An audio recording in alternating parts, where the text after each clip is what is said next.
Sebanyak 50 anggota DPRD Kota Makassar resmi dilantik. Pelantikan berlangsung di ruang rapat paripurna lantai 3 kantor DPRD Makassar, Jalan AP Petarani, Tidung, Kecamatan Rapocini. Mereka dilantik oleh Ketua Pengadilan Negeri Kota Makassar Henry Tobing. Pelantikan ini dihadiri oleh anggota DPR RI fraksi PAN Asyabul Kahfi, Ketua DPRD Sulsel Andi Ina Kartikasari, mantan Wali Kota Makassar Heri Iskandar, mantan Wali Kota Makassar Ilham Arif Sirajuddin, mantan Wakil Wali Kota Makassar Syamsur Rizal dan Fatmawati Rusdi. Wakil Ketua DPRD Sulsel Darmawang Syahmuin, Kepala BPK Perwakilan Sulsel, Polrestabes Makassar, Kejari, KPU Makassar, Bawaslu Makassar. Hadir pula jajaran Ketua Parpol di Kota Makassar, Andi Rachmatika Dewi, Nasdem, Munafri Arifuddin, Golkar, dan Fauzi Andiwawo, PKB.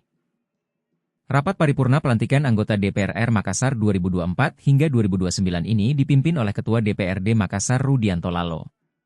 Ini menjadi rapat terakhir yang dipimpin RL Sapaan Rudianto Lalo di akhir masa jabatannya. Ini rapat terakhir bagi anggota DPRD Makassar 2019 hingga 2014. Terima kasih Wali Kota dan jajaran anggota Forkopimda dalam menjalankan tugas pemerintahan, beserta seluruh masyarakat atas kepercayaan yang diberikan kepada anggota DPRD Makassar periode 2019 hingga 2024, tuturnya.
Download Tribun X sekarang, menghadirkan lokal menjadi Indonesia.